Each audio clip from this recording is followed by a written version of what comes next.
Not so long ago, the Kansas City Chiefs were seen as a team with no flaws and could be invincible, unbreakable, unstoppable, and unshakable. The offense was spectacular, making highlight reels and capturing the attention of the football world. And then the Super Bowl happened. A 31-9 loss, and Carrie Underwood's champion lyrics were blessed upon the Tampa Bay Buccaneers. Reid's unit walked off the field that night disappointed, but despite that, there was the feeling that this team would bounce back and redeem themselves with some improvements. And they did more than just bounce back. The Chiefs are back and have a play that frightens the NFL. Stay tuned to find out why the Chiefs have the NFL scared. How about we start with Patrick Mahomes' frightening message to the NFL?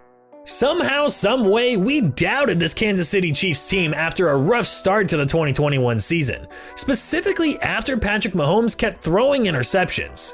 It didn't matter that this team made back-to-back Super Bowls and has one of the best quarterbacks in the game.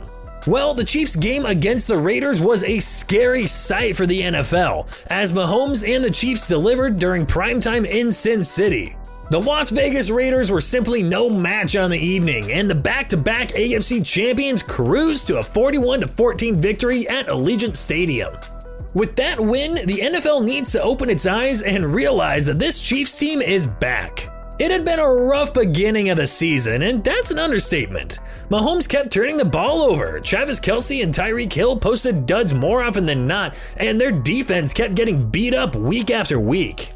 We were all asking questions like, has Andy Reid lost his touch? Are Kelce and Hill past their primes? Did the NFL figure out Mahomes? Well, the game against the Raiders was a different story. Mahomes went nuclear, finishing the rout of the Raiders with the 35 of 50 clip for 406 yards, 5 touchdowns, and 0 interceptions. It was a masterpiece, a Kansas City masterpiece at that. Kelce had 8 catches for 119 yards, and Hill brought in 7 balls for 83 yards and a pair of scores. Darrell Williams showed out in Las Vegas with 9 catches for 101 yards and a brilliant touchdown on a prayer of a throw from Mahomes. It was just that kind of night for Kansas City. Everything was working. Byron Pringle even hit pay dirt with 5 catches for 46 yards and a score.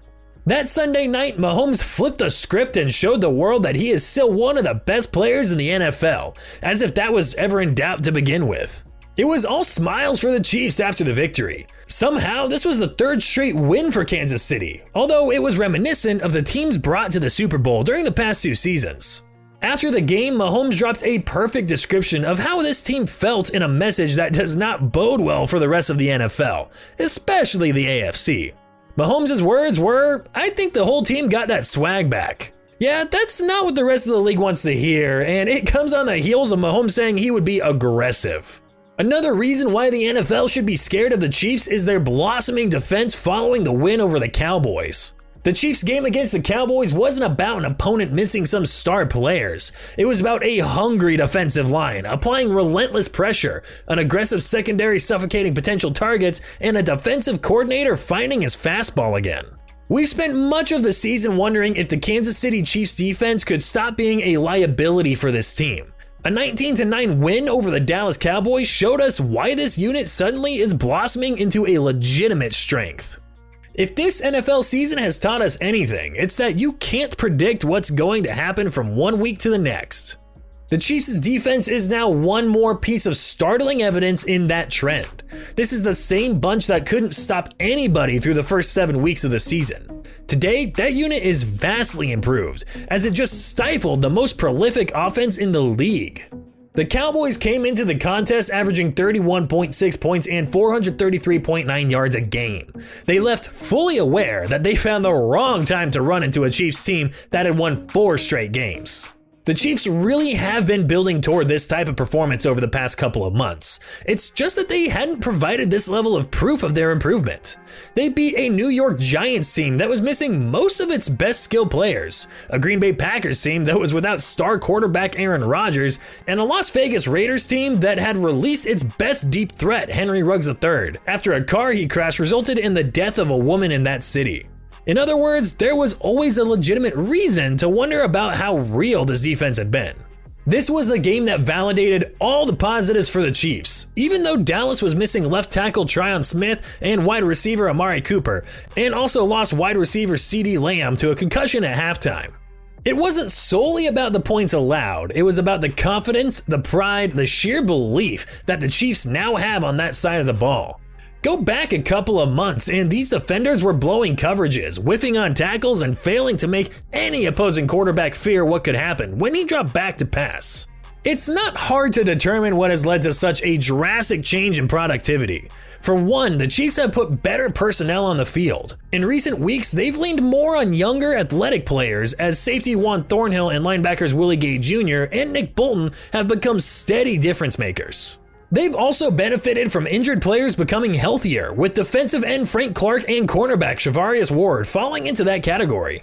More than anything, the Chiefs have received better performances from their best players. Defensive end Chris Jones was the primary example during the match against the Cowboys. He finished with a season-high 3.5 sacks to go along with 2 tackles for loss, a pass deflection, a forced fumble, and a fumble recovery. This was the one-man wrecking crew the Chiefs had hoped to see when they talked about moving Jones, a Pro Bowl defensive tackle, to end earlier this season.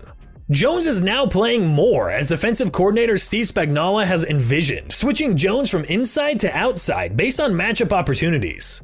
The Chiefs' decision to add defensive end Melvin Ingram at the trade deadline and the resurgence of Clark, who had disappointed last season, have given the Chiefs the foundational pass rush they needed to make Spagnuolo's unit thrive. That defensive front was literally non-existent when Kansas City easily had the worst defenses in the league through the first 7 weeks of the season. Jones said, "It's never how you start, it's how you finish. This is a marathon. It's not a sprint. You're going to go through some adversity, and we've been going through that adversity. We've had a lot of guys hurt. We were rebuilding the chemistry back on this defense and getting guys healthy. Being able to play together, I think this was the first time within 4 weeks that we had all of our guys healthy and able to mesh and play together. That is a huge part of our defense." Jones added that he knows there will still be skepticism about this unit. He said the players heard many of the slights that have been uttered in recent weeks, mainly that the Chiefs have benefited from facing undermanned offenses. And they're more than ready to use that as fuel down the stretch. Chiefs head coach Andy Reid said, "Winning in this league is so hard. It's not an easy thing to do. That's why you're seeing what you're seeing. There's a great competition and you have to work for it every week. We're going into this, but we're also going to know we have to step back on the pedal here." Reid will be able to rest easier knowing that his team is playing its best football as the race for postseason spots heats up. Mahomes is trying to be more patient in the pocket instead of forcing throws into coverage. The reality that chunk plays will be few and far between is something that is being embraced more on that side of football. The difference today is the Chiefs don't always need an electric offense to win.